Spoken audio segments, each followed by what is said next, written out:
किसी नगर में एक महाविद्वान पंडित रहते थे। उनका एक पुत्र था जिसका नाम भारद्वाज था।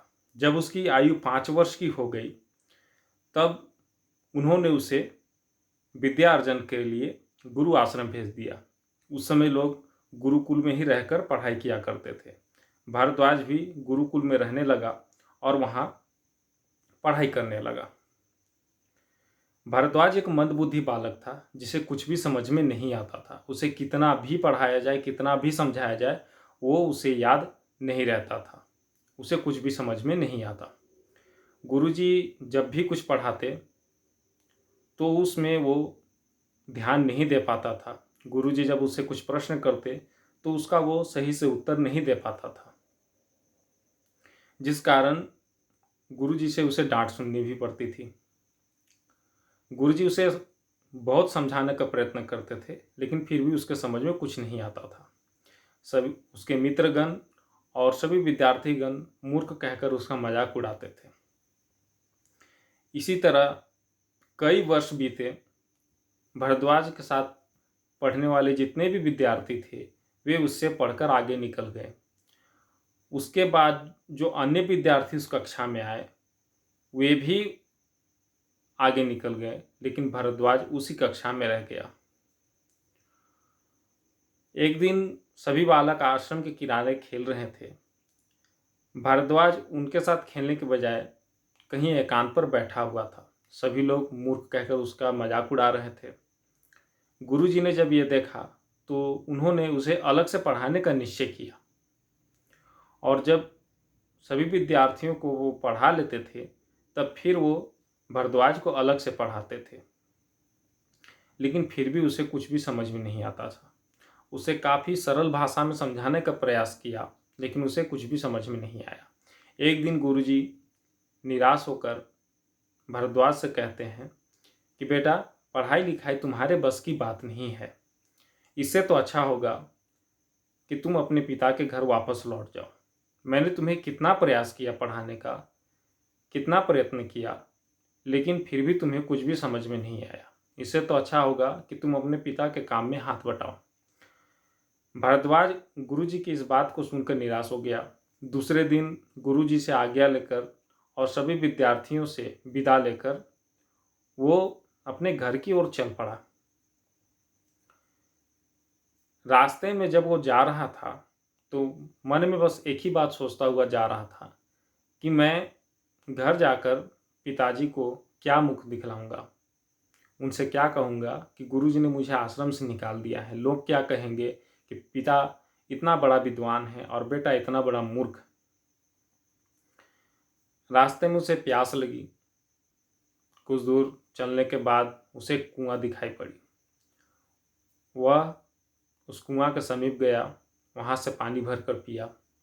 देखता क्या है कि जिस रस्सी से उसने पानी भरी है उस रस्सी के बार बार आने जाने से पत्थर पर गड्ढे पड़ चुके हैं।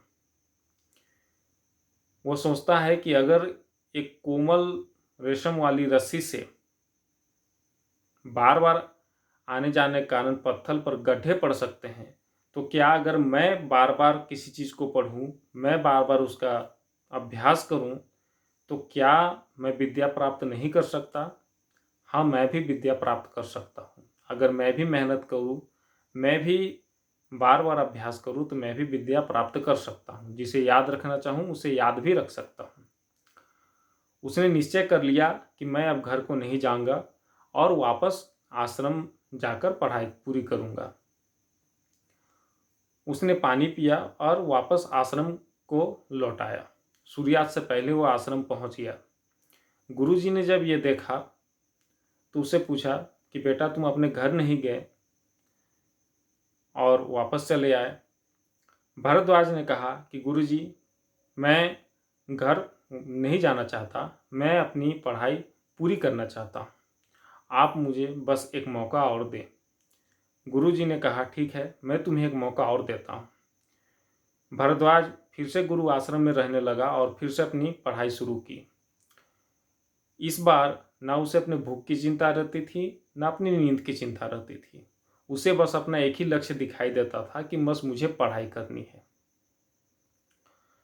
इस तरह वो न दिन देखता था न रात। उसे तो बस पढ़ना देखना था। वो सिर्फ अपनी पढ़ाई करता था। वो रात भर पढ़ाई करता, सभी विद्यार्थी सो जाते तब तक वो पढ़ते रहता और सबके सोने के बाद सोता। सुबह सभी विद्यार्थियों के उठने के पहले ही वह उठ जाता था और फिर से अपने पढ़ाई पर लग जाता। इसी तरह निरंतर अभ्यास के कारण जो पाठ पहले उसे एक पहाड़ की तरह लगते थे कि मैं इसे याद नहीं कर सकता हूँ, अब वे उसे याद हो जाते थे। गुरुजी जब भी उसे कुछ प्रश्न पूछते तो सही ढंग से वो उनका उत्तर दे देता था।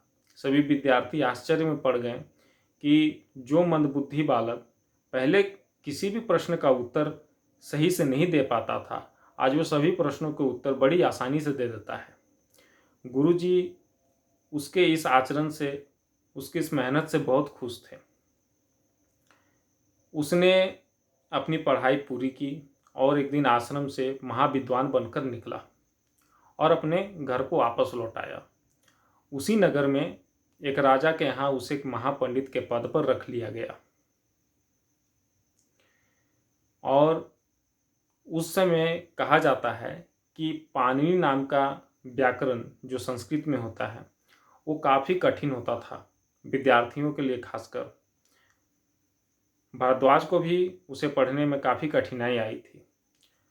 पाणिनि का उसने एक सरल भाषा में दोबारा लिखा और जो आज पढ़ने में विद्यार्थियों को काफ़ी आसानी होती है। और भी ऐसे बहुत से ग्रंथों की उसने रचना भी की और उसने ही एक मंत्र दिया, करत करत अभ्यास के जड़मति होत सुजान, रसरी आवत जात ते सिल पर परत निशान। अर्थात जिस तरह से रस्सी के आने जाने से पत्थर पर बार बार गड्ढे हो जाते हैं, उसी तरह से बार बार अभ्यास करने के कारण जो मति जड़ है, मतलब मति मतलब बुद्धि, जड़ मतलब मंद है यानी मूर्ख है, वो एक दिन काफ़ी मजबूत होती है और अभ्यास के बल पर आपको वो याद भी हो जाती है। आप कुछ भी करने के लायक होते हैं। अगर आप बार बार अभ्यास करें किसी पाठ का तो आपको याद हो जाती है। इसीलिए कहा गया है, करत करत अभ्यास के जड़मति होत सुजान, रसरी आवत जातते सिर पर परत निशान। अगर आप भी उन विद्यार्थियों में से हैं जिन्हें पढ़ा हुआ कुछ भी याद नहीं रहता है, तो आप भारद्वाज के इस आचरण को अपने जीवन में उतारें, उसी की तरह मेहनत करें और उसी की तरह निरंतर अभ्यास करें, तो निश्चय ही एक दिन आप सफलता प्राप्त करेंगे। आप जो भी याद रखना चाहें वो आप याद रख सकते हैं।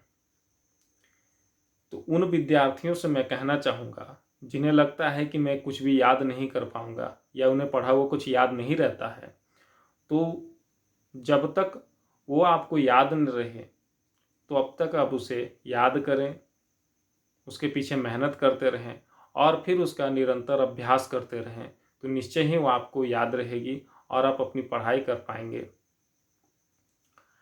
आप किसी भी क्षेत्र में हो, किसी भी काम को कर रहे हो, अभ्यास के बल पर आप उस क्षेत्र में, उस काम में सफल हो सकते हैं। एक बात को याद रखिएगा, अभ्यास वह गुण है जो आपको किसी भी क्षेत्र में निपुण बनाती है। इसलिए अभ्यास का दामन थामें और अभ्यास के साथ चले, अभ्यास करें, चाहे वो कुछ भी हो, आप उसका निरंतर अभ्यास करें, निश्चय ही आप सफलता प्राप्त करेंगे। अगर आपको ये वीडियो अच्छी लगती है तो इसे लाइक करें, शेयर करें और हमारे चैनल को सब्सक्राइब करें। धन्यवाद।